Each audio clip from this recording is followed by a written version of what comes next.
Do you have a unique edge with edge operators? Like, which of these categories do you have 50% plus of your revenue coming from, 50% plus of your profit coming from, where it's really become a strong core competence? When you've figured that out, it becomes a lot easier to dial into getting your sales and marketing message right, because instead of trying to come up with one go-to-market strategy, one communication strategy, one lead generation and sales enablement kind of strategy that resonates with lots of different segments, you're able to you're able to go after this one particular segment at a time with an approach that resonates really, really deeply with that particular segment. Welcome to this week's Data Center Go-to-Market Sales and Marketing Q&A show. I'm Joshua Feinberg from DCSMI, the Data Center Sales and Marketing Institute. And each week, we tackle a handful of the biggest questions that we're hearing about globally, from data centers, critical infrastructure, critical facilities, regardless of where you sit on the go-to-market team. Perhaps you work in sales, marketing, account management, product, channel partnerships, or maybe you're the executive sponsor, the leader who's responsible for getting together, recruiting the right people into the right roles so they play their musical instruments at the right time, at the right tempo, just the right volume to be able to create that magic symphony of growth, regardless of whether your company is a data center operator like colocation, wholesale, hyperscale, edge, or modular, or maybe you do something related to data center technology or data center facilities, or perhaps you're all in on data center construction, real estate and investment, or maybe your company is involved in some way, shape, or form with outsourced sales and marketing in and around data centers, digital infrastructure, and critical facilities.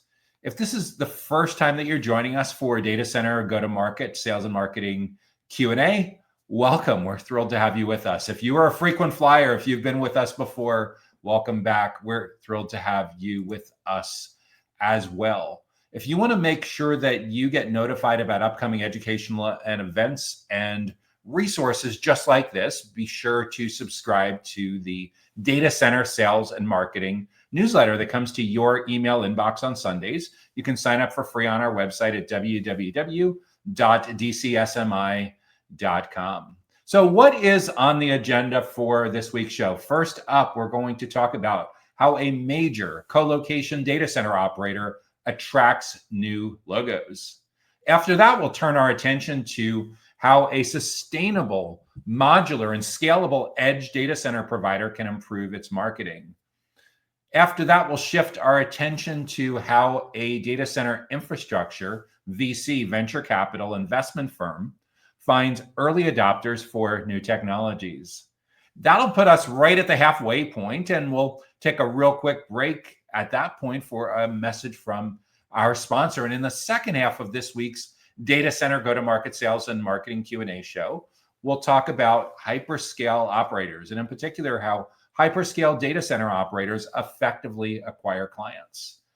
Next, we'll look at an aspect of data center facilities that we really don't get to talk about that much: flooring, raised flooring. So in this particular case, the question is, how can a data center raised flooring company improve its sales and marketing messages?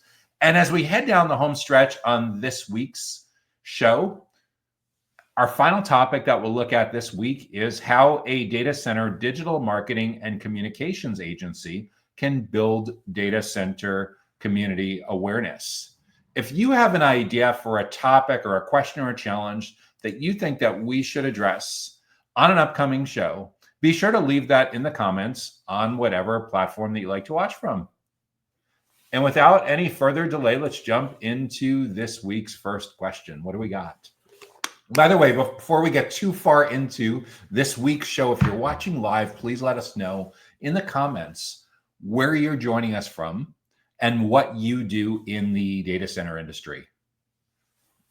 So first question up is, how can a major co-location data center operator attract new logos?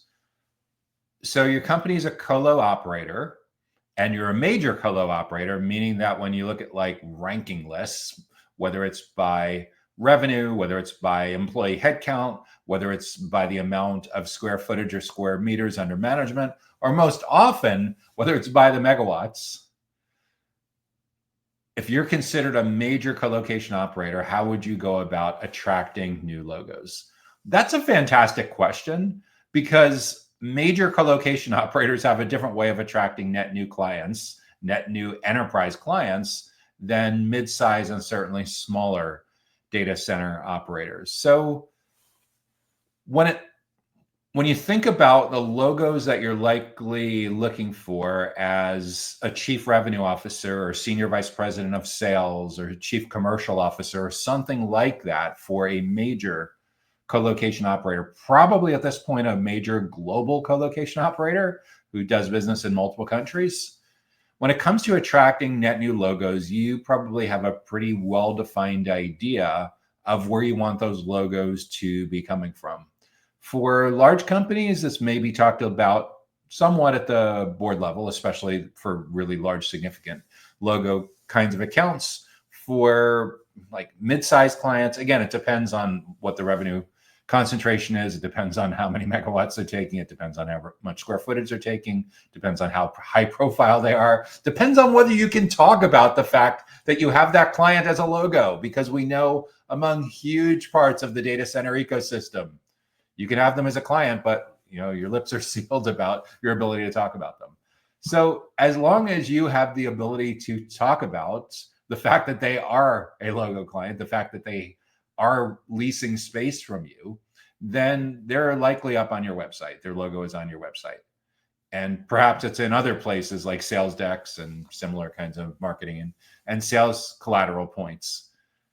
So when we're looking for how to attract more just like that, we're looking for what those logos tend to have in common. Geographically, do they tend to be headquartered all in the same region? Do they have operations in multiple regions? Are they on one continent? Are they on multiple continents? So geographically, where are they located? Second, how many facilities do they tend to have their servers? They tend to have their racks. They tend to have physical presence in your location. So in other words, they may be headquartered in one country. They may have operations in, say, 6 countries. And among those 6 countries, maybe there's 21 different locations. For those 21 different locations that they do business, how many different locations are they in with your company? How many different facilities? So that certainly can help flesh out the geographic part of your ideal client profile for attracting new logos.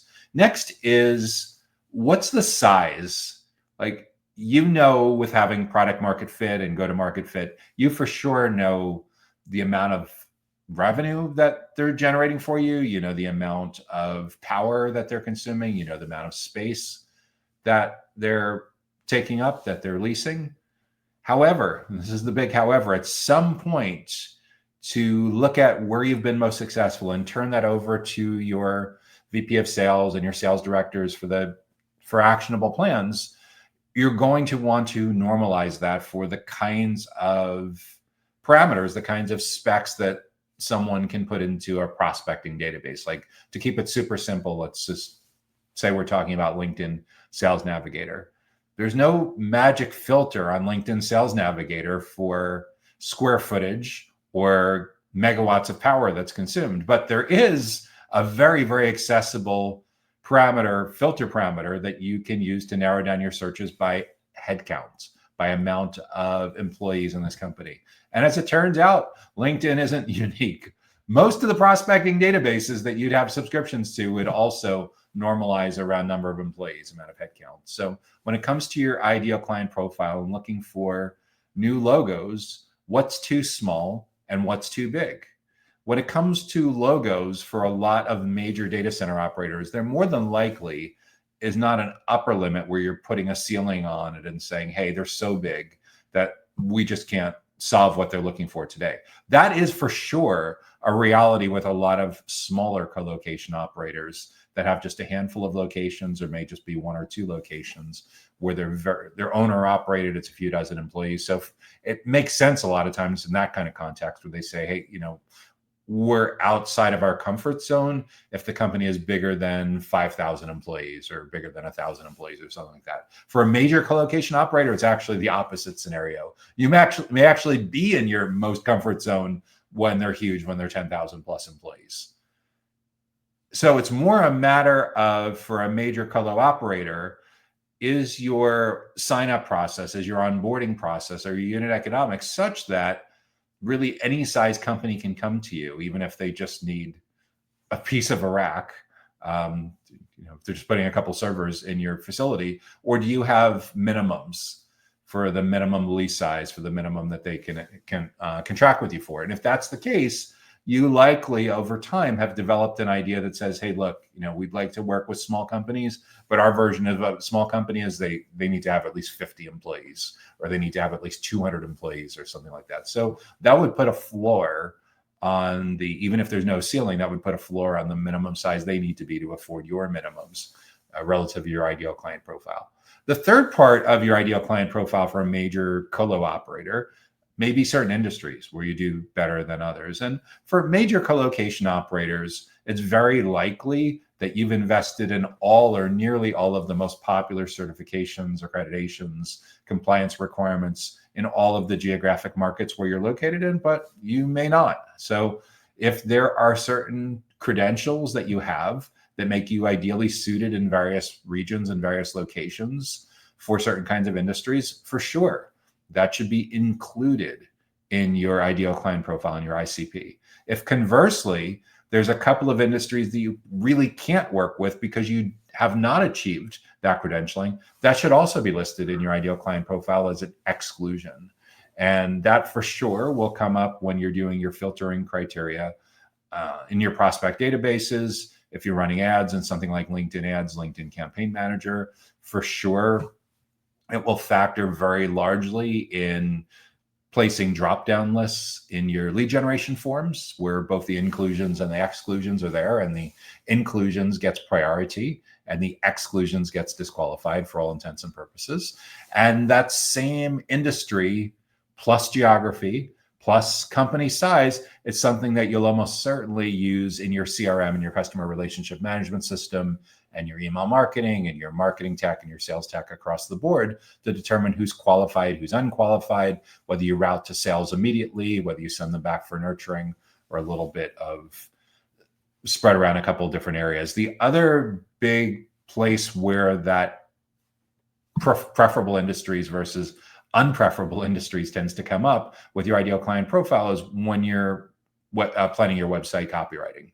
In other words, if you have 5 industries where you as a major data center operator have done phenomenally well and continue to do really, really well, each of those 5 industries more than likely has its own go-to-market, has its own sales and marketing playbook. You more than likely, at this stage of the game as a major data center operator, have segmented up your marketing teams so that you have specialists in each of those 5 verticals.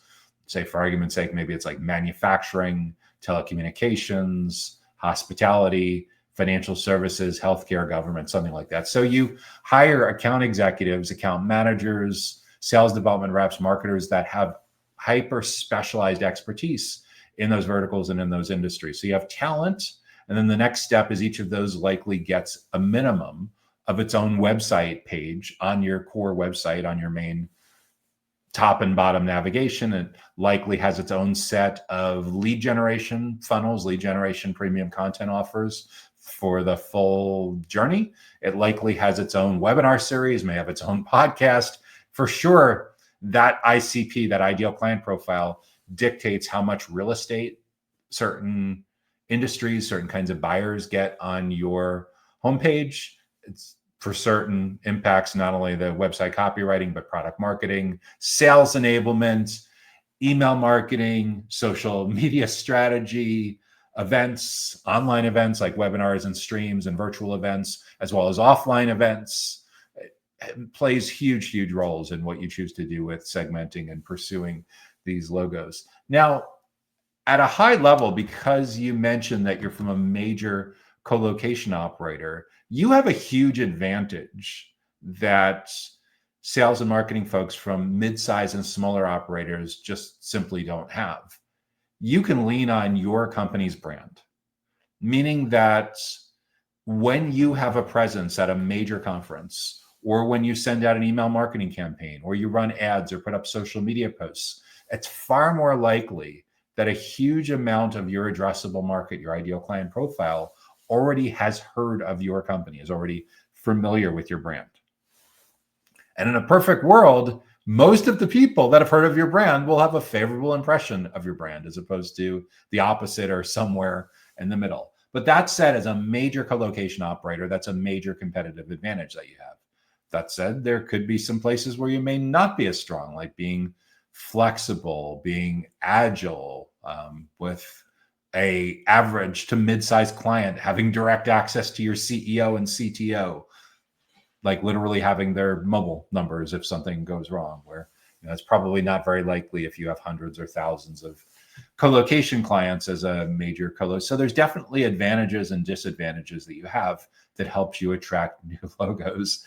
One of my first jobs that I had in the IT world is, while I was in college, I worked for IBM through what most people today would consider a PEO, a professional employer organization. Was actually run by Manpower, the huge personnel employment service. So they had a contract nationally with IBM to staff up campus representatives to market, sell, evangelize early generation PCs and Windows to higher education, to college professors, college faculty, college students. And at the time, and this probably still to a certain degree, there used to be an expression at the time of nobody ever got fired for buying IBM. If that resonates with you, by the way, let me know in the comments. I'd love to know. If you remember hearing at some point in your career, nobody ever got fired for IBM, you know the value of having a blue chip brand. Ironically, by the time IBM had exited the 1990s, they were pretty much out of the PC business. And what's left of that today are the assets that they sold off, spun off to Lenovo. So when you look at like a ThinkPad that you could still purchase today as a laptop, I remember when I was working for IBM during college, the original ThinkPads actually came up. So anyway, when we talk about people's risk aversion, and you think about the huge data center operators in our industry, like Digital Realty, Equinix, NTT, Global Data Centers, there's easily 5, 6, 7 very, very well-known global ones. Then there's ones that are under the umbrella, under portfolio companies like DigitalBridge has Vantage and DataBank. And it's a bunch of very, very well-known data center operators throughout the US and globally that have massive presence. And those are what most people would consider as the major data center operators. And they have unique opportunities because they have brands that have literally hundreds of millions or billions in revenue, and brand value, brand equity that is commensurate with that. But there's also disadvantages. So when it comes to attracting new logos, their account executives, their marketers, their sales development reps don't have to work nearly as hard as sales and marketing teams from small and mid-size operators. So they a lot of times can go to a major conference, invest a couple $100,000 into that conference, and do a reasonably good job with their sales team attracting new logos directly into their pipeline, because they already had a massive, massive head start over a period of several years and literally thousands of impressions with thousands or tens of thousands of people in the marketplace. If you're from a smaller company, you don't have that same kind of running head start. So you need to be a lot more deliberate about your ideal client profile, your targeting, figuring out your buyer personas, getting your messaging right, your segmentation, your personalization, and most of all, thriving in today's self-driven buyer's journey. So overall, yeah, a lot of the same basics apply for attracting new logos, regardless of your company size. You still need clarity on your ideal client profile because you have so much deeper resources. You're probably segmenting your sales team into deeply niche specialists a lot more. Like I mentioned before, super common throughout the data center industry today to find industry specific specializations, vertical specializations. Some companies will continue to segment by deal size as well, where there's enterprise sales reps, there's mid-market sales reps, and there's SMB. On the low end of SMB, we increasingly see a lot of the data center operators wanting to actively walk away from that kind of business because the unit economics don't add up because the deal sizes are so small. And they're not totally walking away from it. They're just investing in self-service sign-up, which feels a lot more like e-commerce, self-provisioning, self-onboarding, or they're allowing their channel partners to take over those parts of the market. But when it comes to logos, when it comes to mid-market and enterprise, yeah, we're seeing this increasing specialization by vertical, where you're hiring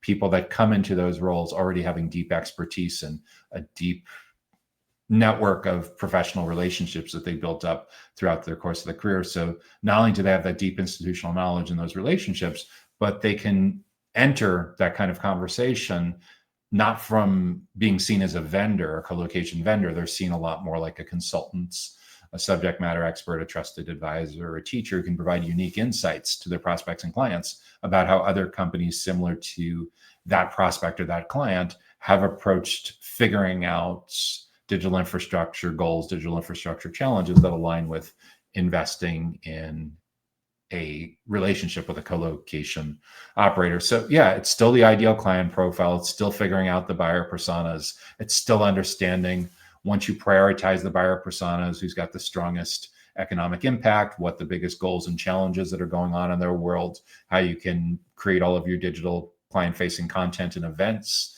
to provide solutions, to provide answers around those biggest goals and challenges that your prioritized buyer personas have articulated in their word. And the idea of trying to earn your way in as early as possible, as often as possible, so you can really shape the criteria that those logos, those prospects that could be potential new logo clients for you,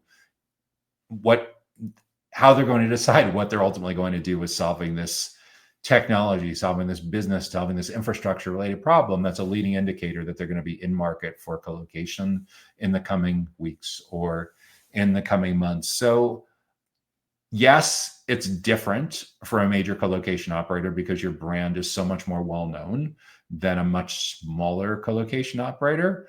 That said, many times you may not be able to move as quickly because there's a lot more approvals, a lot more coordination that needs to happen internally. There's a lot more restrictions on what you can and can't say with all of that. So yeah, there's pros and cons with all of this, with balancing having your own professional brand, having your team's brand, having your company's brand. But at the end of the day, it's a lot of it is still educating and building trust with the right people in the right places, in the right time, and most of all in the right context. And in some cases, because your prospects and clients know of your brand, because it's so well known, you might be able to call in sick on the awareness and the consideration stages of the buyer's journey and just show up at the end and do okay. But that's not normally how data center operators are able to thrive in today's hyper-competitive marketplace. If you want to make sure that you're not leaving yourself, your company, and your team vulnerable to losing deals,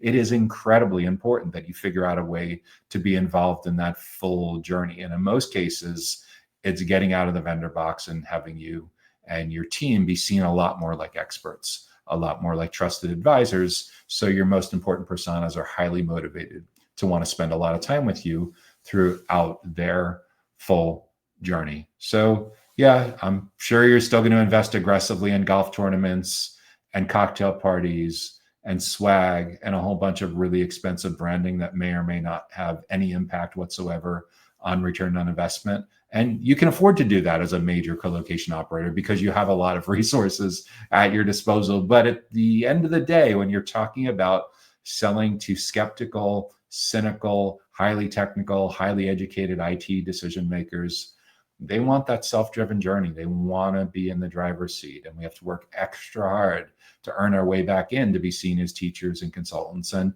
yeah, playing golf with you can be fun, but are you really educating and building trust? Are you educating and building trust with them at the hospitality suite, at the baseball game or the football game that you took them to? You're trusting, you're certainly building your brand, but are you really educating them, empowering them to be a great internal champion about this initiative that you're working with them on? Because a lot of being the account executive today is exactly that. It's working with your internal champion to be a fantastic project manager to help him or her drive alignment with their coworkers, drive alignment across their team, drive alignment across other teams within the company, and basically making sure that the two of you are partnering together to have the right kind of coverage, the right kind of service area across the full decision committee. So those are some of the considerations that I would look at for how a major colocation data center operator attracts net new logos. I think there really is a huge danger in being a market share leader and being an incumbent to keep doing what you've always done and ignoring some of the reality that we're in a very different buyer's journey than we were 10 years ago.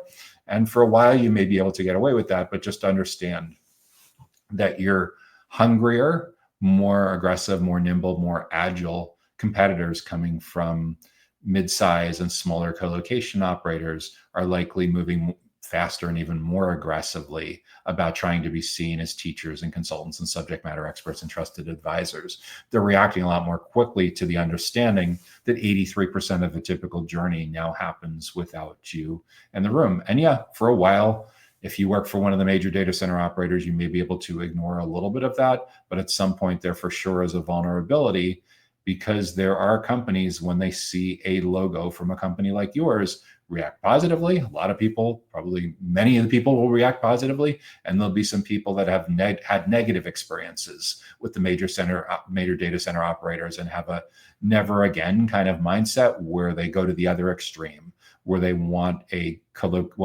relationship with a colocation operator where, relative to their financial value to that firm, they want direct access to a CTO, perhaps even direct access to a CEO. And in a smaller company, they may get exactly that. So those are some of the things to think about for how a major colocation data center operator can attract net new logos. Okay, what do we have up next? This is from a edge data center provider, which is another kind of data center operator, kind of the first cousin of colocation operators, a first cousin of colocation operators, in that edge tends to be hyper-focused on the precise location where they are, and often wins deals because of that precise location, because of distance, proximity, latency, governance. They tend to be smaller. And again, the owners, the investors in edge tend to be a lot more focused on not just presence in a particular geographic region, but presence at a very specific location in a very specific city or postal code or metropolitan area or suburbs. So anyway, so how can a sustainable, modular, and scalable edge data center provider improve its marketing? So the edge data center provider, from a positioning standpoint, is positioning themselves as sustainable, meaning focused on green related issues, environmental, social governance kind of issues, modular edge data centers, and scalable edge data centers. So scalable, typically in the context of edge, means that you have a lot of different edge locations, and you're making it possible for clients to be able to kind of connect the dots on those edge locations to provide them with a lot more capacity, a lot more locations. Using the word modular with edge can potentially be a little bit confusing, because modular data centers and edge data centers are actually two completely different things. Modular data center is like a data center that's built in something that looks like a cargo shipping container that you would see go on a freighter crossing the ocean or on a railroad car or something like that. And in some cases, for lower budget kind of setups, you're literally using that kind of skeleton. In other cases, it just kind of bears a little bit of resemblance there. Looks a little bit like a prefab manufactured building, looks a little bit like a RV or truck or tour bus or something like that. In other words, it's meant to be totally portable, with the idea that modular data centers get manufactured, they get transported to a particular location so they can be commissioned, hooked up to utilities like super fast. And it can even be for a relatively short duration. A perfect example would be, let's say, for a country that's hosting the Olympics, and they need a bunch of modular data centers in place for a period of a month or two, before, during, and a little bit afterwards. That's the perfect scenario where you'd bring modular data centers in, or the US Open, or the Super Bowl, or World Cup, or whatever kind of sporting events where it takes place over a couple of days or a week or two leading up, and you'd need that there for a week or two leading afterwards. Perfect scenario where you wouldn't build a data center on site for that particular location. Disaster recovery areas, business continuity, disaster recovery is another perfect application for modular data centers. And that's very different than edge, because edge data centers are built permanently at a particular fixed location. They don't tend to get moved around. And again, when it comes to edge, you're typically marketing it towards distance sensitive applications like IoT, electric vehicles, smart cities, AI, latency sensitive, distance sensitive applications, and or governance related reasons. And they tend to be smaller than traditional colocation data centers. But what's quite different with modular versus edge is modular can be transported. Edge is built like a typical data center, except it tends to be much smaller. Sometimes it's repurposed out of something. So typically when I see modular and edge together, it means that they're trying to figure out a way to speed time to market, to speed delivery.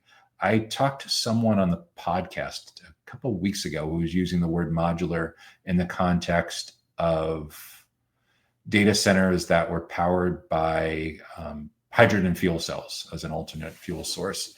And I went back and clarified what that founder was talking about. He said, no, this is completely different than modular data centers. It just means that we build this in such a way that capacity can be rolled out much faster, much more efficiently. It's very conducive to automation. It's very conducive to being able to run with less human labor, more systems. So in the course, when we think about modular edge data centers, it usually just means that they're trying to have a consistent approach to site selection, to design, to construction, to commissioning, provisioning, how it's managed, is they want to make sure that if their goal is to go from having 2 edge data centers today to having 40 edge data centers in a year or two, that by being very thoughtful and deliberate about the decisions that they make about design and implementation and commissioning, that it's I don't want to say it's prefabricated, but there's a lot to be said for driving a lot more efficiency through standardization, especially with complex supply chain and environment kind of things. So it's an edge data center provider that wants to just improve its marketing, and its attributes is they're more sustainable, they're more modular, and they're more scalable.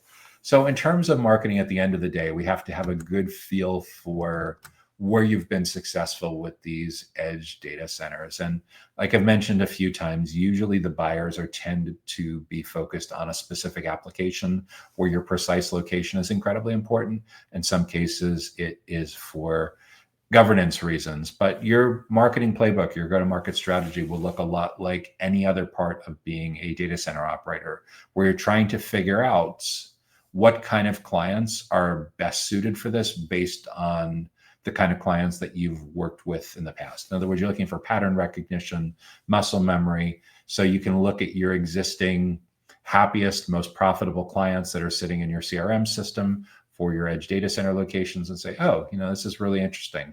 When we look at our top 10 happiest, most profitable long-term edge data center clients, we found that they have these 2 or 3 things in common. And from there, you'll typically be able to figure out that, oh, okay, they're all clustered in a certain geographic region. They all tend to be a certain range of sizes. We thought we were doing well with enterprise, but no, we only have 1 or 2 enterprise clients. We tend to do better with mid-market. And oh yeah, this is really strange. We didn't anticipate this, but 50% of our clients are in biotech or pharmaceuticals, and another 30% of our clients are in telecommunications. Wow, we didn't realize it was that concentrated. And when you have great case studies, when you have great track record with selling and marketing and deploying and servicing and retaining into those industries, why not lean into doing a lot more of that with your lead generation, with your lead nurturing, with educating and building trust throughout the full journey. So once you have a lot of clarity about your business model and your competitive advantages and disadvantages, and you have a lot of clarity on the kind of clients that you've been most successful with, that have been happiest, that have stuck the longest, where you've been able to drive considerable account expansion, drive strong positive word of mouth, then the goal really is to try to clone and replicate those scenarios for your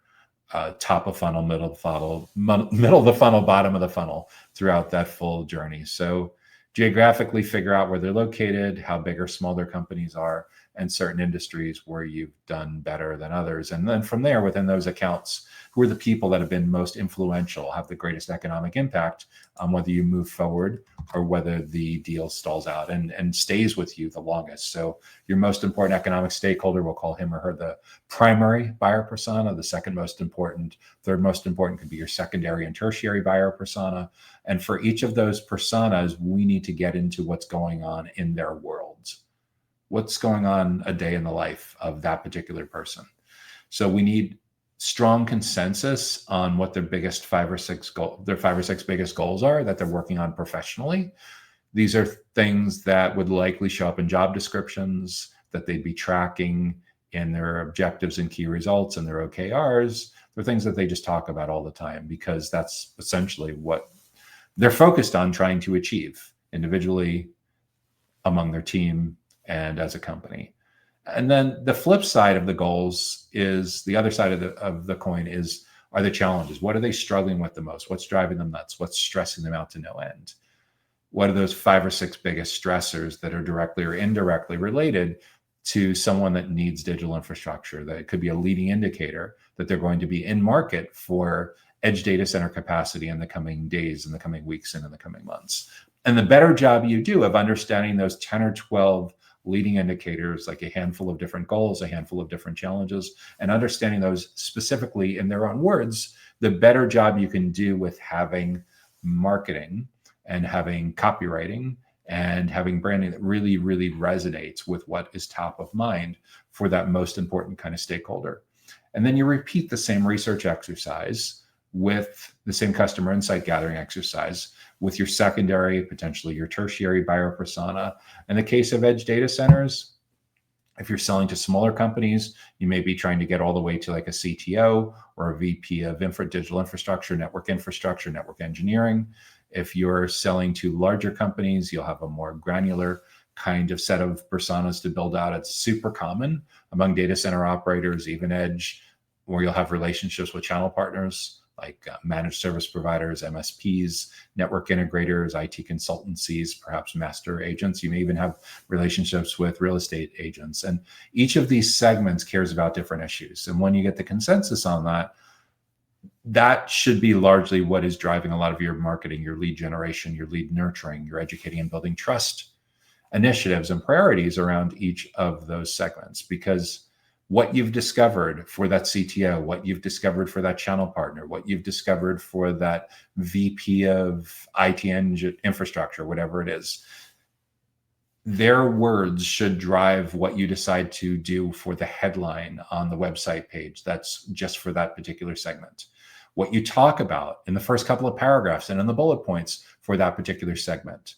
What's in your lead magnet, your downloadable premium content offer for that particular segment.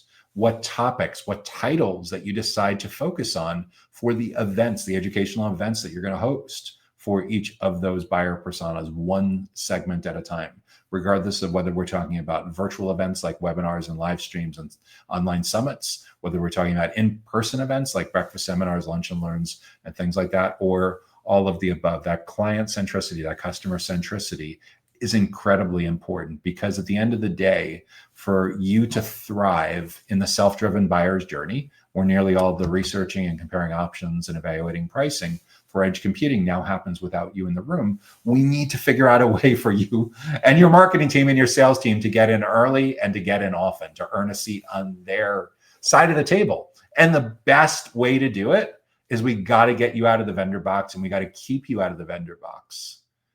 And the most effective way to do this for this particular kind of business model, for this particular kind of buyer personas, for this particular kind of self-driven journey, is we need to figure out a way for your client-facing team members to be involved in their professional development and their learning and development process, to the extent that they are taking valuable hours, valuable days out of their schedule several times a year to learn from your client-facing team members, to learn from your internal and your external subject matter experts about topics that are top of mind for them, that help them do their job better, to help them more effectively achieve their individual, their team, and their company's professional goals, to help them overcome some of the biggest struggles, stresses, challenges that are driving them nuts, that are screwing up their peace of mind, messing with their work-life balance,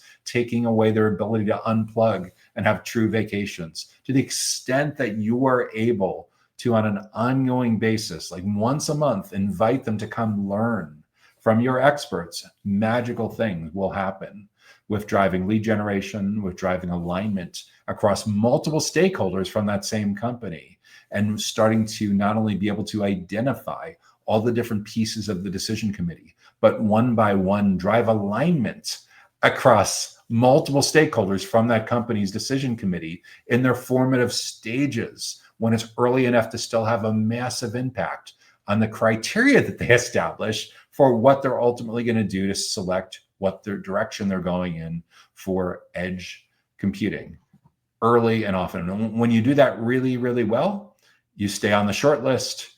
You start to proactively knock competitors off of the short list because these prospects and clients are spending so much time learning from you that you're starving their attention for their ability to have a need to spend that kind of time with anyone else. Because again, we're getting you out of being seen as a vendor, and you're being seen more as a way that they're learning to do their job better by introducing them to best practices for how other professionals and other similar sized companies and similar geographic regions and similar industries are approaching these exact same issues that are leading indicators that someone's going to be making a major decision around edge data center capacity in the coming days, weeks, or months.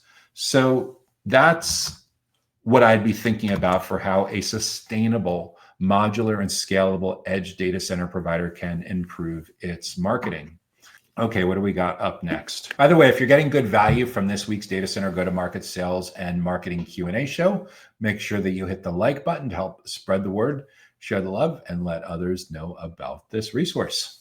Next question up is, how does this is a good one, investors. We actually don't get to talk about investors that often on the show, so I'm glad this question came up.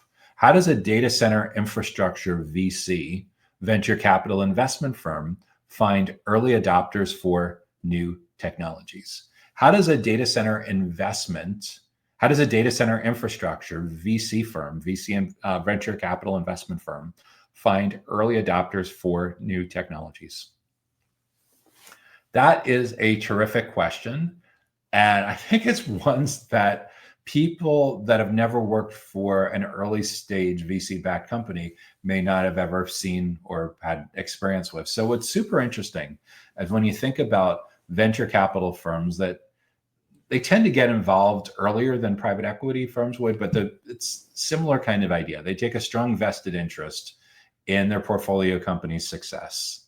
And depending on how strong of an interest they take and how much relevant experience that the board members that come from that VC firm that are now on that particular company's board take in the long-term success of that particular client, you'll see varying degrees of interest in the VC firm getting involved in helping to support their clients. But it actually is very common that when you look at VC firms that specialize in digital infrastructure and data centers and data center infrastructure, that they look to invest in companies that they understand well. So the second part of that is when they look at companies that they understand well, because they tend to be concentrated in certain niches. In an ideal scenario, they look for companies that could potentially have a lot of potential for collaborating together, either through partnerships, through joint development agreements, through co-marketing, or perhaps even merging together, rolling them up, because there'd be a lot more efficiencies where 1 + 1 = way more than 3. So with that in mind, it's very common to find that the VC, either the limited partner, the lead person in that relationship, or who takes a board seat, whether they do this or whether they have team members that work for them that do this, or all the above, it's actually very common to find VCs that put on professional development and networking opportunities specifically for their portfolio companies. That's where marketers from the same VC's portfolio companies get to meet other marketers from other portfolio companies that have that common investor.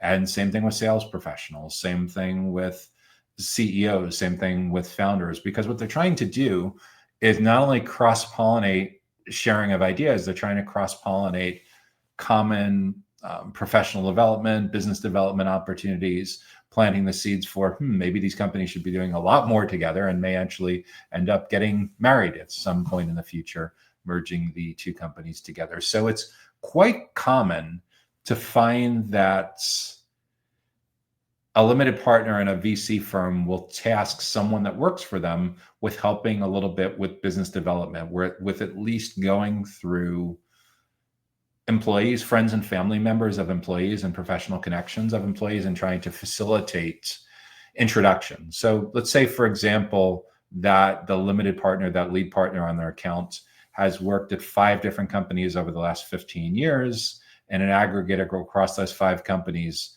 they have 50 people that they've been really close with. And they figured that with their 2 or 3 portfolio companies, of those 50 former coworkers, as many as half of them could be prospects for some of their portfolio companies. And then they have like a marketing director or a business development person or something that works for the VC firm who essentially works for the LP. And they say, oh, okay, you've worked at 7 different places over the last 20 years.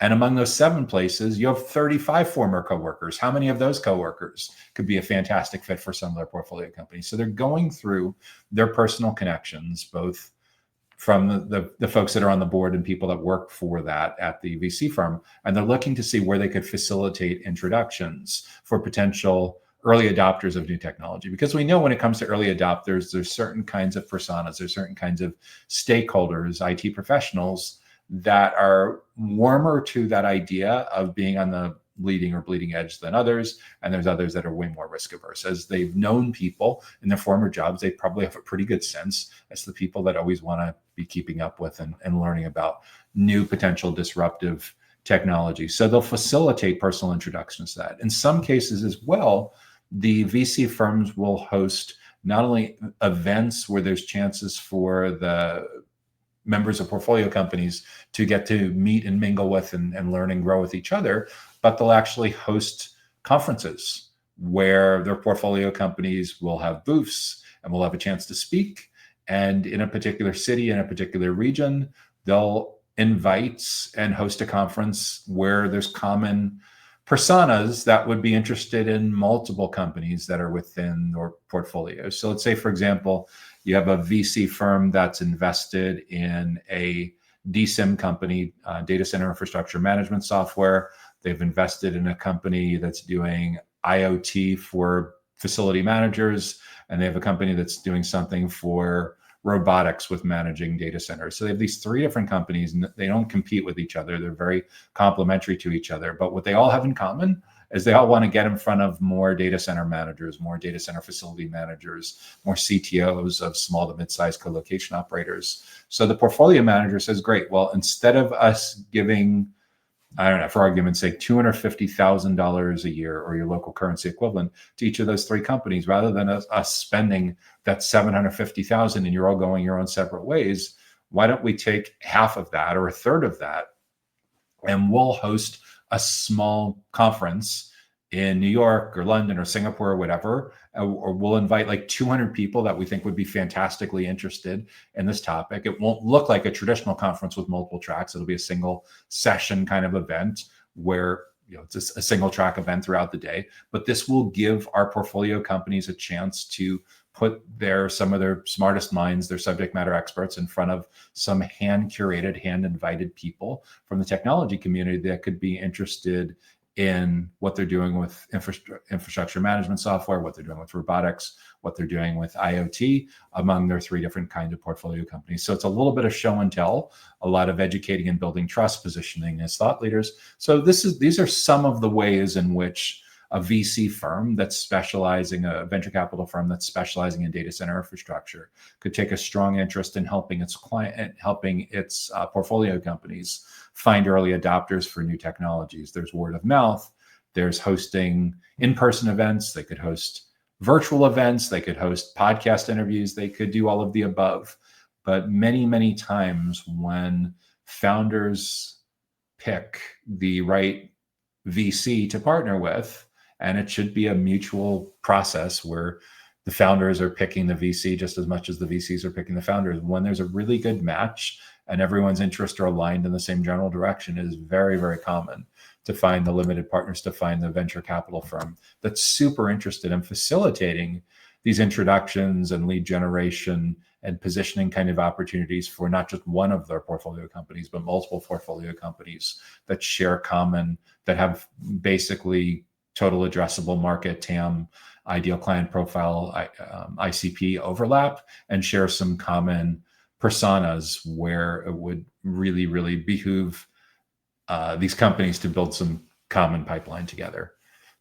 So that's the third question that we'll be addressing in this week's Data Center Go-to-Market Sales and Marketing Q&A show. With that, we're going to take a real quick break for a message from our sponsor. And when we come back in the second half of this week's Data Center Go-to-Market Sales and Marketing Q&A show, we'll tackle 3 more of the biggest questions that we're hearing about from all over data centers, critical facilities, and digital infrastructure. The Data Center Go-to-Market podcast is sponsored by DCSMI, elevating the role of sales, marketing, and go-to-market GTM professionals in the growth of the data center industry. To stay informed about upcoming episodes, make sure that you subscribe to the Data Center Sales and Marketing newsletter on the DCSMI website that can be found at www.dcsmi.com. Again, that URL is www.dcsmi.com.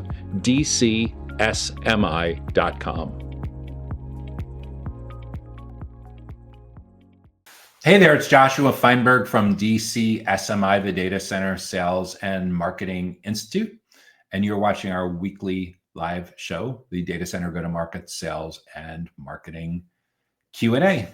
If you have an idea for a topic or a question or a challenge that you think we should address in an upcoming show, be sure to leave that in the comments in wherever you are watching from. So what do we have up next? Our next question, our next topic that we're going to be addressing has to do with a different kind of data center operator. We talked earlier about edge data center operators, which tend to be relatively small in footprint in hyper-specific areas. At the other extreme of edge data center operators are hyperscale data center operators that tend to be massive. And this question in particular, this viewer wants to know, how does a hyperscale data center operator effectively acquire clients? How do hyperscale data center operators effectively acquire clients?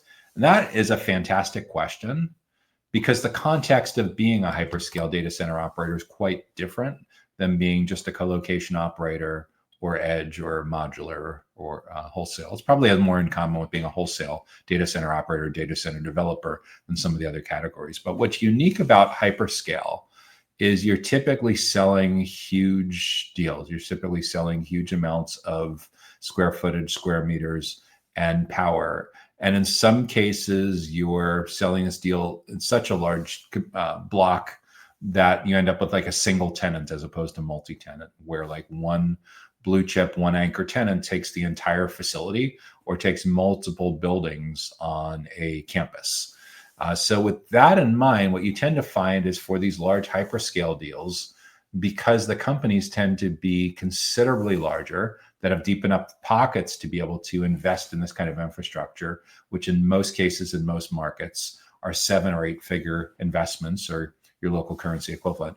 When you figure out who has the budget to be able to sign up for these huge hyperscale agreements in a dozen, 2 dozen, and perhaps dozens of different geographic markets globally, you realize that you're getting into that rarefied stratosphere of really, really large IT infrastructure related companies, and some of which you likely know. They're very well known. They'd be companies like AWS, Amazon Web Services, Microsoft Azure, Google Cloud, Oracle, Meta, Alibaba, Netflix. These are huge hyperscale kind of companies that are, when they approach data center operators, they're not looking to just get a couple dozen servers, a couple of racks, a couple of cabinets. They're typically looking for thousands of square feet, thousands of meters, dozens of megawatts at a time or more. So with that in mind, what you tend to have is when you look at your ideal client profile, geographically, they could be literally on the other side of the planet and just happen to have a need in your geographic market where you're building this hyperscale facility or where you have this capacity coming along with a hyperscale facility. In terms of their size, they tend to be much larger companies. It's relatively rare to find a startup-y kind of or scale-up-y kind of size company that many would consider a hyperscaler. Usually these are Fortune 1000, Fortune 5000 size companies. So they're going to have thousands or tens of thousands, maybe even more than that, maybe hundreds of thousands of employees. And then as an end result of that, your target account list will be a lot more concentrated than it would be if you were just in the business of being a colocation operator or an edge operator, meaning that you could literally have a couple handfuls of companies on your target account list. And that pretty much tells you what you'd reasonably expect as who the tenants or tenants would be for your hyperscale data center facility or facilities in that particular geographic market. So what that means is these are huge deals. It's a lot more concentrated.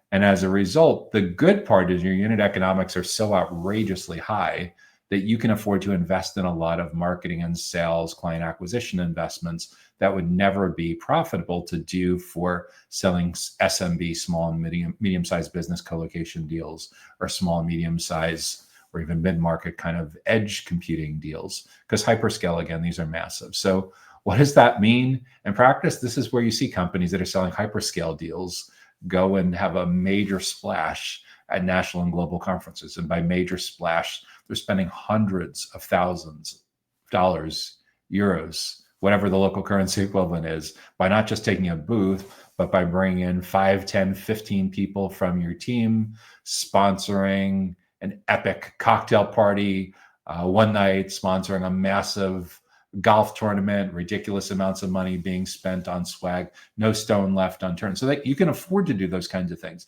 But what I would also encourage you to do is to lean into the self-driven buyer's journey. We now live in a world where most of your highly technical, highly educated, largely skeptical, largely anti-sales marketing IT professionals that you're selling into, they want to be in the driver's seat. They've said this loud and clear for a really long time. We're now in a place where Gartner found and Forrester has confirmed largely the same thing. We've confirmed largely the same thing. Nearly all of the journey is over before you get to meet prospects and clients for hyperscale. Gartner puts that number at 83%, where 83% of researching, comparing options, and evaluating pricing now happens without you being in the room. This is a really big challenge, but it's a big opportunity for the account executives and sales development reps for hyperscale data center operators that are able to get in early and often. The way to get in early and often isn't by spending more money on golf tournaments and cocktail parties and all these, taking more people to professional sporting events and concerts. And you're building some affinity that way, but what's not being accomplished in that context is educating and building trust. And in order for you to earn your way in and get out of that vendor box and be seen more in a professional development, in a learning and development context, educating and building trust becomes a super important part of that. So when you understand, like for a hyperscale data center deal, whether you care more about getting in with the data center, the vice president of construction, data center development, infrastructure, CTO, investors, CFO, there's a lot of different stakeholders that get involved in these huge deals. And the biggest of big deals, the interesting part when it comes to these large hyperscale deals is going back 5 or 10 years ago, it used to be that getting to the CTO was the holy grail. And yes, the CTO is still an important part of this in most companies. But when you're starting to talk about multi-million, several million kind of deals, in most cases, this is going all the way to the board. So the CTO is sitting at the table, but so is the CEO and so is the rest of the board. So on these hyperscale deals, understanding who is on the decision committee It's a lot of stakeholders to win over, and they care about many different issues. So how can you earn your way in early and often about with 3, 4, 5 or more different kinds of stakeholders that look at the hyperscale decision quite differently? Well, segment your lead generation, segment your nurturing. So when you're looking to build relationships with CFOs, CTOs, CEOs, board members in these companies, that you're talking about the 5 or 6, 5 or 10 biggest goals and challenges that you know are top of mind for each category of that stakeholder.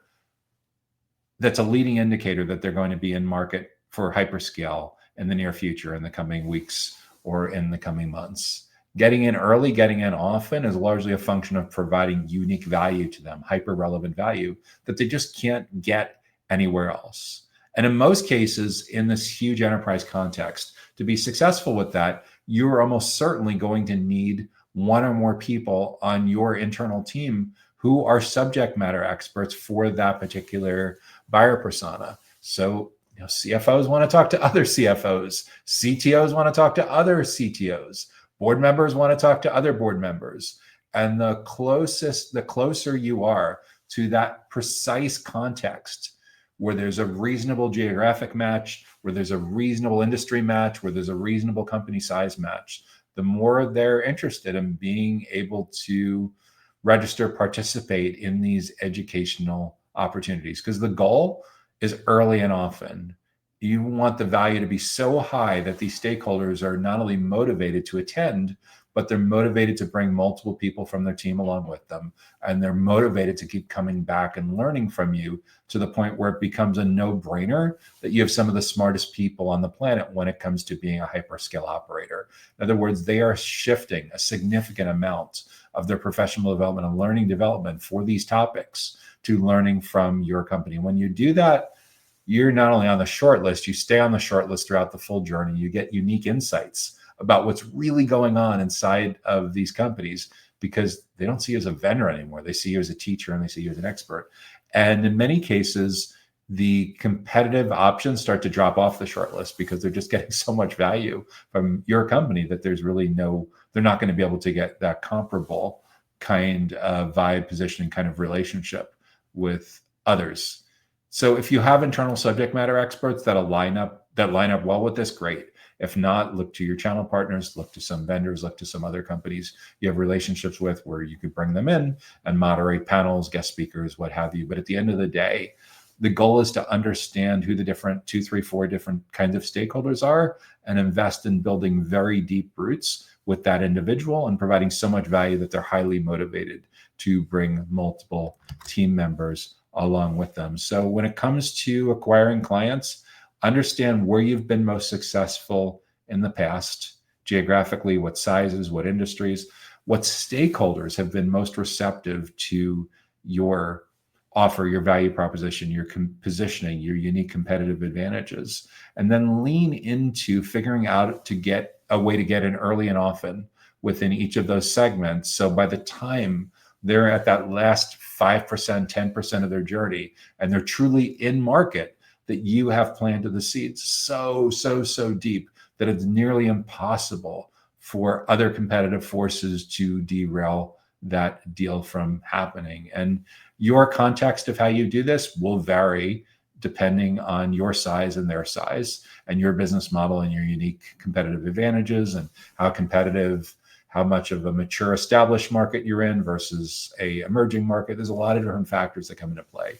But at the end of the day, it's about educating and building trust that's hyper specific to who each of these stakeholders are, what's going on in their world, and how you can add a lot of value to the 5 or 10 topics that may be directly or indirectly related to a upcoming major considered purchase decision for hyperscale data center facilities with the hyperscale data center operator. So that's how hyperscale data center operators can effectively acquire clients. If you're getting good value from this week's Data Center Go-to-Market Sales and Marketing Q&A show, make sure you help spread the word by hitting the like button on whatever platform that you're watching from. Okay, what do we have up next? What's our next question? This one's an interesting part of the data center ecosystem that I don't know if we've ever talked about before, or at least we don't talk about very often. This is in the facilities part of the ecosystem, particularly raised flooring that goes in data centers and data halls. And with this in mind, how does a data center raised flooring company improve its sales and marketing messages? How does a data center raised flooring company improve its sales and marketing messages? That is a terrific question. And I'm going to start by putting a disclaimer out there that I'm going to spare you of the dad jokes that would come along with people coming up with mediocre sales and marketing messages that will allow a raised flooring company to get walked all over. I warned you. So with that in mind, how does a raised flooring company that could be considered a commoditized part of the data center ecosystem improve its sales and marketing message? I think a lot of what this comes down to is we need your client-facing team members to be seen as the be-all end-all experts on anything and everything that's directly and indirectly related to raised flooring. So whether you're sponsoring a raised flooring academy or raised flooring training and certification program or facilities related training events for all the different categories of facility related investments that are adjacent to flooring, whether you're getting a lot more dialed into being client centric to truly understand who these ideal clients are, who these stakeholders are in these companies, and what they're really dealing with on a daily basis. I think there's a lot to be said for leading with educational resources and educational events. So for a data center flooring company, I think the first thing to be really self-aware of is where you historically have done better than others. Where have you done well, where other companies in your space have struggled, and vice versa. And that self-awareness more than likely manifests itself in your CRM, your customer relationship management system, with who are the most profitable, longest term, happiest clients. It will likely pop up on your testimonials, your reviews, your case studies section. But what do these companies have in common? For when it comes to your raised flooring, selling into data center facilities, do you tend to do better with enterprise data centers like end users? Do you tend to do better with colocation operators? Do you tend to do well with hyperscale operators? Do you have a unique edge with edge operators? Like, which of these categories do you have 50% plus of your revenue coming from, 50% plus of your profit coming from, where it's really become a strong core competence? When you've figured that out, it becomes a lot easier to dial into getting your sales and marketing message right, because instead of trying to come up with one go-to-market strategy, one communication strategy, one lead generation and sales enablement kind of strategy that resonates with lots of different segments, you're able to attract this. You were able to go after this one particular segment at a time with an approach that resonates really, really deeply with that particular segment. So just dialing into what I was just talking through before, let's say you've done your homework and you figure out that you've done really, really well with mid-market enterprise data centers, mid-market companies that have their own data centers, specifically within financial services and hospitals. And you've also done well with small colocation operators with 3 locations or less. So we just identified 3 different segments. We identified enterprises in 2 different industries, and we identified small size colocation operators. So when you've identified those 3 different segments, the 2 end user segments and enterprise segments and 1 colocation operator segment, what I want you to do is prioritize which has had the biggest economic impact, the biggest financial impact on your company. The one with the most important impact, we'll call your primary buyer persona. The one with the secondary buyer persona. The number 3 on the list would be your tertiary buyer persona. So, and within each of those segments, what do they have in common at the company level? The enterprises may be considerably large. The mid-market companies may be considerably larger than the colocation operator, just by nature of how we're describing those. So like when it comes to the 2 different segments of mid-market companies that have their own data centers, what do they have in common geographically? Where do they tend to be located? What size are those companies? Do they have that in common? And Are there certain, and the industries we already covered, so that's for sure a big issue. With the colocation operators, what do they have in common? We talked about how they tend to be on the small side with 3 locations or less. That probably maps into something like 11 to 50 employees or something similar to that. And are there certain industries that tend to do better than others, or are they just located in a particular geographic region? And what they tend to have in common is they're all 11 to 50 employees with 1 to 3 locations. So once we have those 3 segments in mind, within each of those 3 segments, we now know who the stakeholder is, essentially, that we need to build a deep relationship with, where we need our sales and marketing message to really resonate. And in order to resonate, we have to talk about what they care about, not what we care about or what we want them to care about at some point, but what they care about right now, meeting them where they are right now. And the way we do that is to become very client-centric, very customer-centric, so that we look at one segment at a time and we interview 5 or 10 representative people in each of those segments, face-to-face or on a Zoom or by phone, or we do surveys. We looked at their search and social footprint. Essentially, what we need to get to the point is in each of those segments, the primary, secondary, and tertiary buyer persona, what their biggest goals are and what their biggest challenges are when it comes to anything and everything related to data center facilities management, because that's the category in which you exist as a raised flooring company. You're in the facilities part of the data center ecosystem. And what you may discover is, with 5 or 6 big goals or 5 or 6 big challenges that they're dealing with, among those 10 or 12 things, raised flooring may either not come up at all or may only come up 1 or 2 times. And that's okay, because these are all leading indicators that this particular kind of person is going to be in market for upgrading, replacing, adding on to raised flooring at some point in the near future. By the way, you may also discover that in addition to, or in lieu of one of those 3 segments, you may discover that there's like a channel partner context that could be fantastic for your company that sells raised flooring. For example, someone that's involved in commissioning data centers or doing build outs, like what do they call it, an EPC kind of company, a general contractor, supply chain, that gets involved in new construction and retrofits. They may also be in a great position to drive awareness of your educational resources that are sponsored by one of the most forward-looking data center flooring companies in the industry. But at the end of the day, by getting really client-centric on their biggest goals and challenges, and making sure that our website copywriting and our product marketing and our sales enablement and our email and our social, and most of all our events, are aligned around the topics that are top of mind, we put ourselves in a fantastic position to create awareness and educate and build trust with potential clients anywhere from a couple of weeks to a couple of months ahead of a considered purchase decision around data center flooring.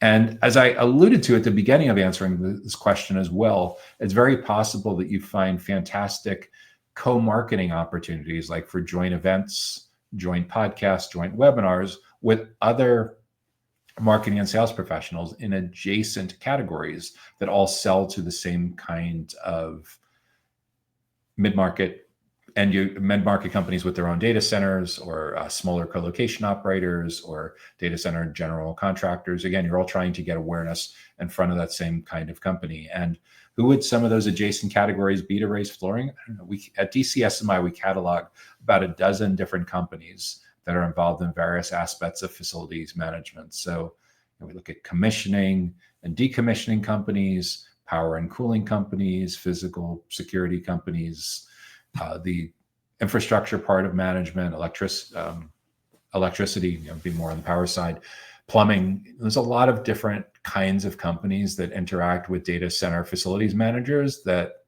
don't sell raised flooring, and you are not involved in their category. But what you tend to have in common is when you get 2, 3, 4 different segments all together, and you put this together in a single educational resource, in a single breakfast seminar series, webinar series, podcast series, whatever have you, is there's enormous amount of potential synergies across these different kinds of companies. But what it largely comes down to is getting really client-centric, getting really customer-centric, and understanding not just what their interest is in your category that you want to be able to monetize and commercialize at some point in the near future, but playing the long game.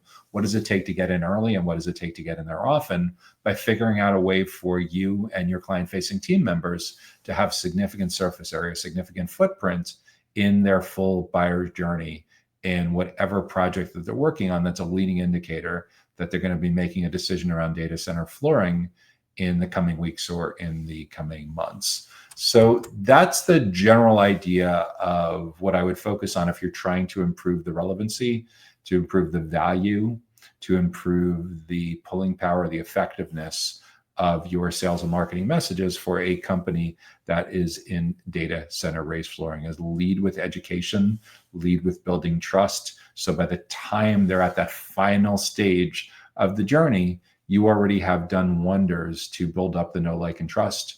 You have done wonders to shape the criteria that they use to make their purchase decisions across multiple stakeholders in the company with not only raised flooring, but many, many other categories of considered purchase decisions that go into modern data center facilities. So that's how I would approach how a data center raised flooring can improve its sales and marketing messages. And again, I warned you about this before, so it doesn't get walked all over. Sorry, couldn't resist. Trying to keep it light here.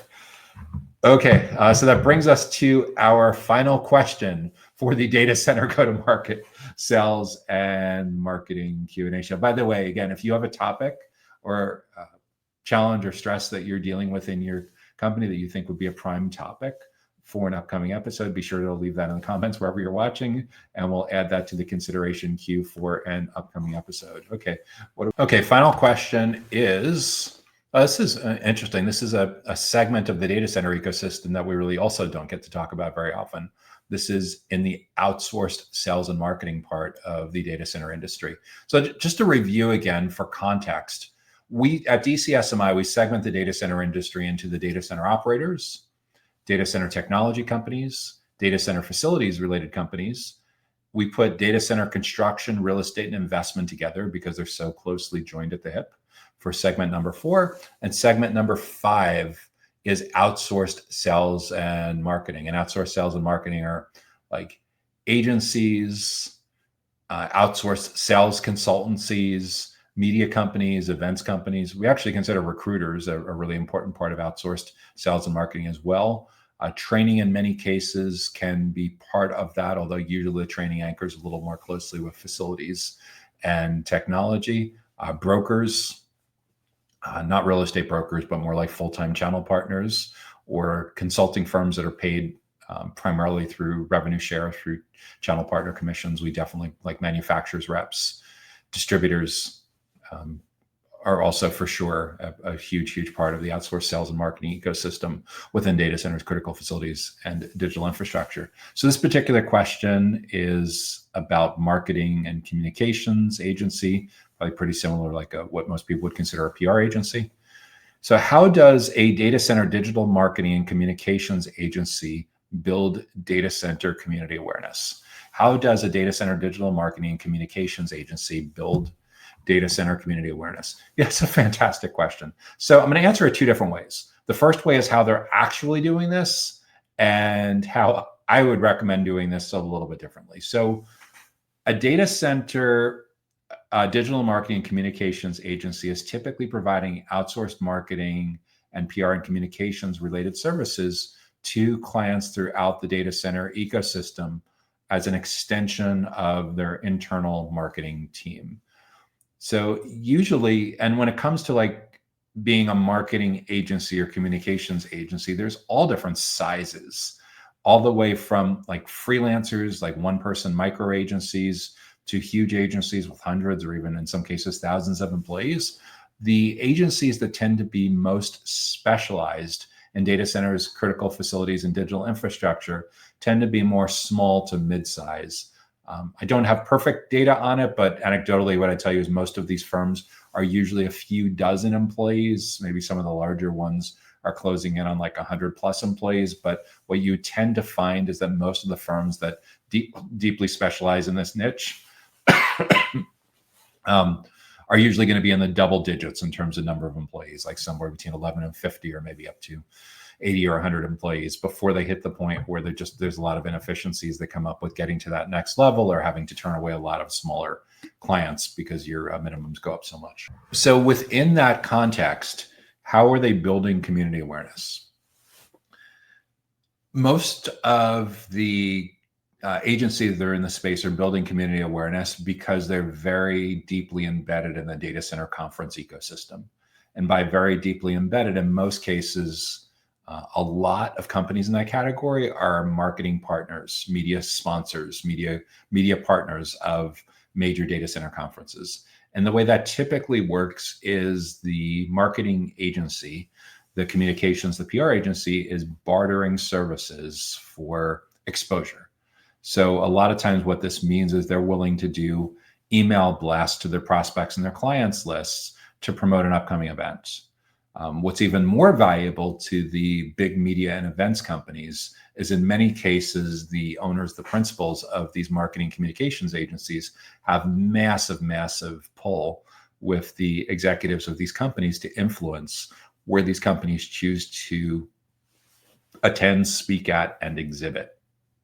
In other words, like in addition to having professional services retainers that in most cases are 6 figures plus, or your local currency equivalent, depending on which part of the world you do business in addition to that, the owners, the principals of these companies also have massive influence where their clients choose to submit speaking proposals and speak at, where they choose to attend at, as well as even where they choose to exhibit and sponsor at. So there's a lot of synergies, a lot of potential mutual interest between those two ways, some of which are more transparent than others. So the agency a lot of times is bartering their access to their prospects and clients, which is super interesting to the media and events companies, because if they didn't have those relationships with those media companies, with those sponsor companies, they would have to buy ads. So what we've also seen over the last 5 or 10 years is the emergence of a lot of these marketing and communications companies setting up their own media brands, independent of their own agency brands, to try to align themselves to be a lot more like a media partner than just an agency. So they'll set up, it used to be 10 years ago, it was super common to set up like a separate website, blog, kind of like trade publication that was owned and operated by the agency that would primarily focus on getting visibility for their clients, except it would be multiple clients together. Every once in a while, they would likely drop in some exposure for prospects that they were courting. So it was like the top of their funnel. And over the time, what we've seen over the last 5-6 years is agencies also bringing podcasting, interview-based podcasting into that ecosystem as well. So they're building adjacent brands, a secondary brand to their agency to essentially build a media company. So they're on par with other media companies so they can barter this relationship with agencies. We've also noticed in the last couple of years that a lot of the predominant marketing, communications, PR agencies in this space are building a cause-related platform in addition to like a traditional brand. Like one agency that's known really well in this space has one that's focused on recruiting students to be to join the data center industries for their careers. Another one is focused on sustainability. So this is beyond just a traditional media platform.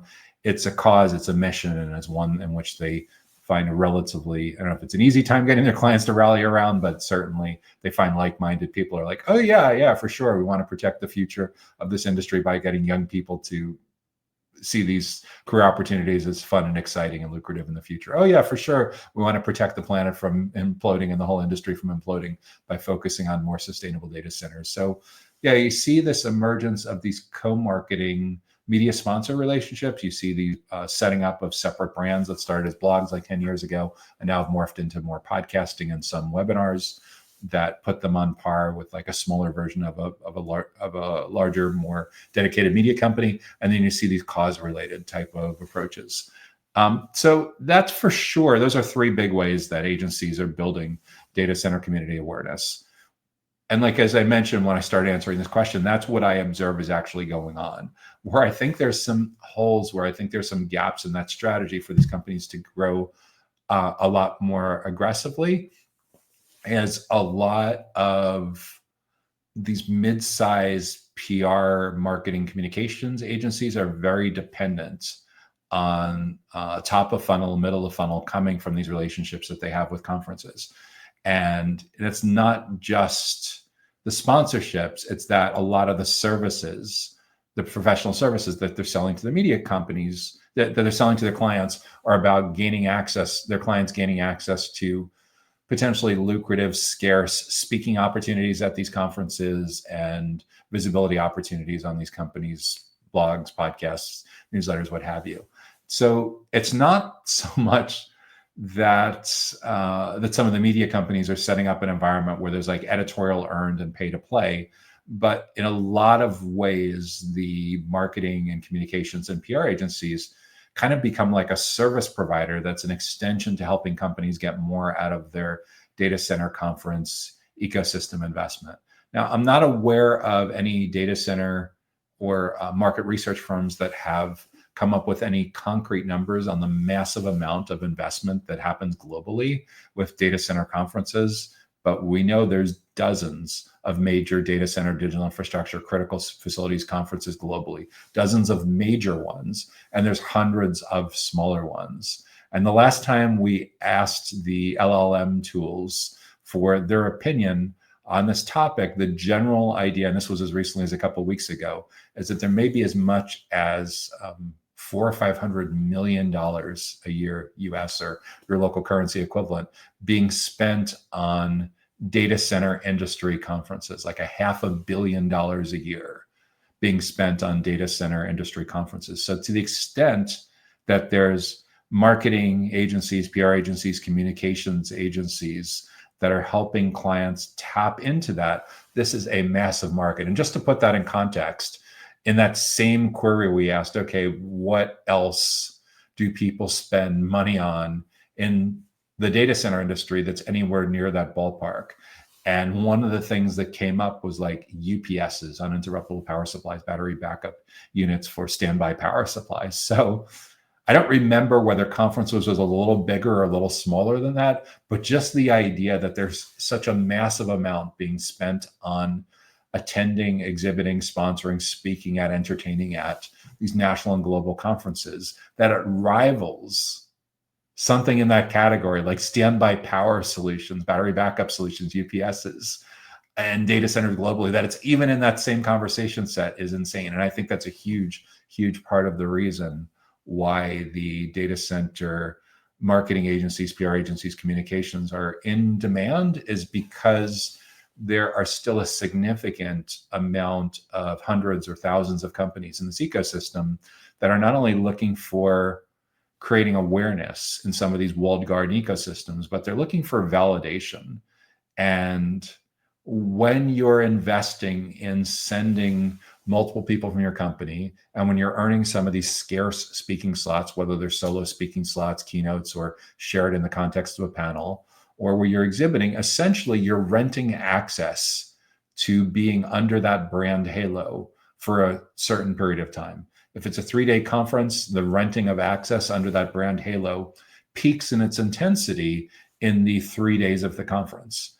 But you also are riding along on that brand halo for the weeks and the months leading up. When you see your LinkedIn company page, when you see your social media, when you see all of the individuals that work for your company constantly sharing titles, announcing that you're going to be at this conference, sharing that conference's logo, sharing that conference's branding, and encouraging people to visit your talk, schedule a meeting, visit your booth. Part of what you're investing in isn't just that that conference organizer has a captive audience. And as we move to a self-driven journey where it's increasingly difficult to get access to that captive audience, the cost and value of that attention could still continue to go up and go up and up and escalate quite sharply, even though in many cases you're not investing in educating and building trust, you're just creating awareness.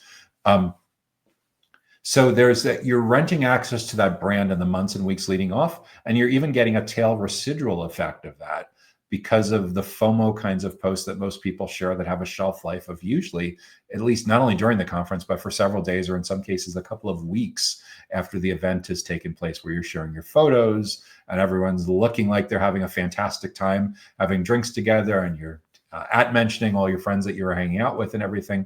Part of, again, what you're investing in isn't just the captive audience, isn't just that you were paying to get access to the product, the captive audience that's at the event, is that you're paying to be associated with renting access to that credentialing, renting access to the affinity with that particular brand. And where I think a lot of professional services firms in this industry are selling themselves short is, I would recommend that you promote and build your brand to be even significantly stronger than the conference organizer's brand, because you're selling to clients that are very, very sensitive to this brand halo effect and buying into brands. And to the extent that the conference organizer's logo is an order of magnitude larger than yours in every single one of these contexts, where you're essentially subordinated below the conference events logos, you're selling yourself short. And a good way to think of this is a lot of you that know my background well know that before I started working in the data center space in the early 2010s, I'd worked with managed service providers, value-added resellers, IT consultancies, technology integrators for about 15 years before that. And in the early 2000s, when most of the companies in the space were building out kind of the 1.0 versions of their digital presence and their website and their social media, it was super common when I was doing website critiques to go through websites. And at the time, a lot of the people that I was advising were in the Microsoft channel partner ecosystem. And it was super common that from these relatively small companies, you'd look at a website and their credential that they earned by being part of the Microsoft Solution Provider Program or Partners Program, wherever it was at the time, that Microsoft's logo on their website was actually significantly larger than their own company's logo. And this wasn't just irony. This wasn't just metaphor. This was, they literally were seeing their role as being an extension of Microsoft or Cisco or IBM or Red Hat or whoever they were involved with at whatever channel partner programs they were involved with. They saw their company's role as being like almost a franchise of that, as being more valuable than building up their brand. I said, wait a second, this is insanity. This is your visibility. This is your landing page. This is your premium content. This is your event. If you want to brag about the credentials that you have, the channel partners programs that you are part of, the associations that you're a member of, yeah, but for sure, their logos should not be bigger than yours. They probably shouldn't even be the same size as yours. They should be smaller than yours. And over time, this best practice has gone away just simply because savvy brand managers and marketing executives at companies would put guidelines in their brand books and their brand guides that said, thou shalt not have a vendor logo or association logo on a website page or on an ebook cover or slides or something where the company's logo is bigger than our own logo.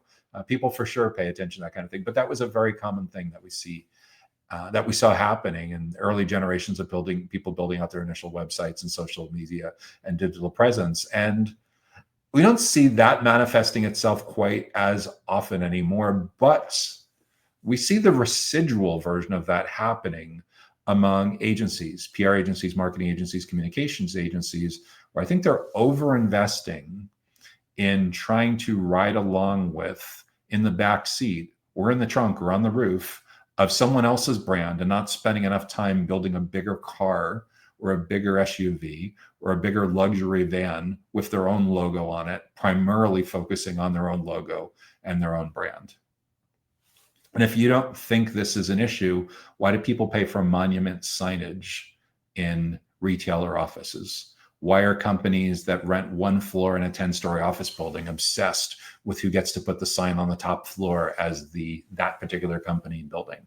Because they know branding really matters. So we're not just talking about logo placements. What we're talking about is getting out front with what you are about, your unique vision, your unique company value, to be significantly more important and significantly more front and center than just riding along as a service provider for the conferences that you partner with. So a little bit of a long answer there, but at a high level, when I look at how data center, digital marketing, and communications agencies are building community awareness, there's the way in which they're currently building community awareness with these media sponsorships, with having their own media properties, with influencing their clients. Like, that's all there. But I think the much bigger opportunity that most marketing agencies and communications agencies PR agencies are underinvesting in is, like, the shoemaker's kids always go barefoot, right? They always say that because you're spending so much time supporting your clients' unique marketing and communications and PR challenges that you're under investing in your firm's own. And I think that's where the biggest opportunity is to build more community awareness, is to get out from the shadow, to get out from trying to ride along in the back seat, in the trunk, on the roof of the truck, whatever, of what you perceive as some bigger brand, and build your own brand for your company to be more prominent. And I think in a self-driven buyer's journey, where people don't look to the page one of Google anymore to decide what they're going to click on, and where the LLMs, ChatGPT, Claude, Perplexity, Gemini, where they're not going to give you 10 options anymore. They're just going to pick the one that they want the most. Trust signals are incredibly important. And a lot of the activities that companies are using in the context of big media and events are trying to shortcut that, taking shortcuts to get there faster. The reality, though, is the LLM tools are going to get pretty good at understanding the difference between advertising and editorial. It's not a big secret anymore. And we're 20 years into the search and 25 years into the search engine results page. And they found, like, in the early days, even in the early 2000s, the more educated a particular buyer was, the more they totally understood the difference between a Google ad and an organic search result. So for sure, of course, the AI-driven tools, the generative AI tools, understand the difference between buying your way in and earning your way in. And we know earning your way in, trust. Was it the EEAT thing that SEO people talk about, with authority, trust, experience? Like, all of this is super, super important. And I think that's the biggest gap that I see among some of the incumbent data center marketing, data center PR, and data center communications agencies, as they're spending so much time on building up their clients and chasing these conference opportunities and living underneath the umbrella of these bigger conference organizers, that they're missing the opportunity to secure their futures by building a stronger brand for their company that's completely independent of the companies that they are partnering with. So that's how I would approach how a data center digital marketing and communications agency can build data center community awareness. So that's the final question that we're going to be addressing in this week's Data Center Go-to-Market Sales and Marketing Q&A show. Again, if you have an idea for a topic or a question or challenge that you'd like to see us addressing in an upcoming episode, be sure to leave that in the comments wherever you're watching, and we'll add that to the consideration queue for upcoming episodes. If you want to stay in the loop, if you want to get notified about upcoming educational events and resources just like this, be sure to subscribe to the Data Center Sales and Marketing newsletter, which you can do for free, and that comes to your email inbox on Sundays. You can sign up, you can subscribe on the DCSMI website at www.dcsmi.com.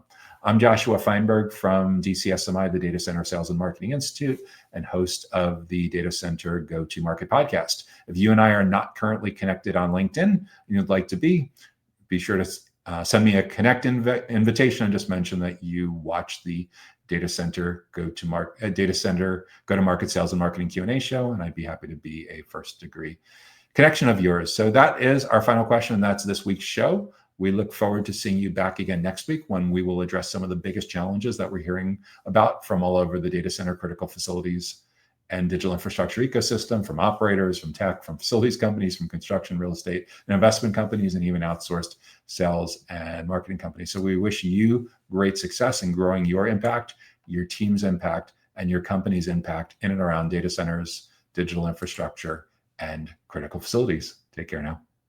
The Data Center Go-to-Market podcast is sponsored by DCSMI, elevating the role of sales, marketing, and go-to-market GTM professionals in the growth of the data center industry. To stay informed about upcoming episodes, make sure that you subscribe to the Data Center Sales and Marketing newsletter on the DCSMI website that can be found at www.dcsmi.com. Again, that URL is www.dcsmi.com.